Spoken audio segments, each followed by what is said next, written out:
Hi folks, I'm just back with a little short video of how I modified my Petri 55mm 1.8 lens. I mean, it's a beautiful lens, as you can see. Look at the optics.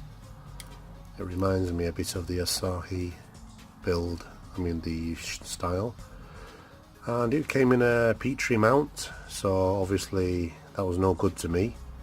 And rather than waste a lens, I'm not very good at modifying with tools because my lack of equipment, so I had to do it the crude way. Firstly, this part here, that was sourced from a spare lens, the M42 mount. That was part of the Petri mount. What you see here, the silver ring, let's get back in focus. Yep. The silver ring here, there was a bit of a tube. There was a bit of a tube that came up to pass the rear mount, the lens block. The easiest way I found was to use a pair of tin snips to snip small sections, bend it back and forth because it was brittle, and then it broke off. So once it broke off, I broke off many small sections. I filed it down with this file, and it's nice and flat now. What I've done was, I'm going to use it as a close focusing lens, macro-ish. So what I did was, I got my spare mount, M42 mount, I don't know if you can see here, and I basically cut it in half or more,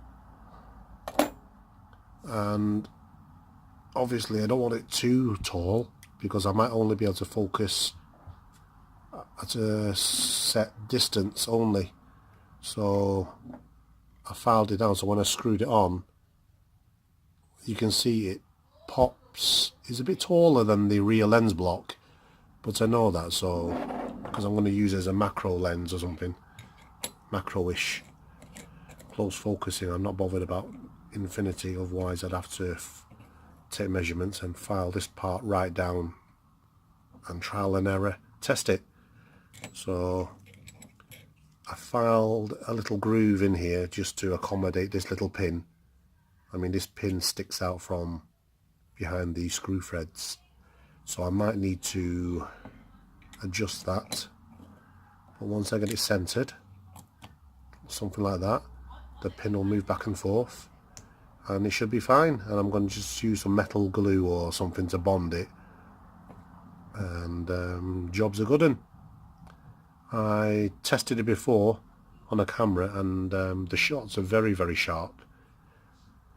So at least I know I'm going in the right direction, because just make sure I did some tests while holding these parts together before gluing it, because once you've glued it down it might be a bit of a problem taking it apart again. Well, that's it for today. Thank you very much.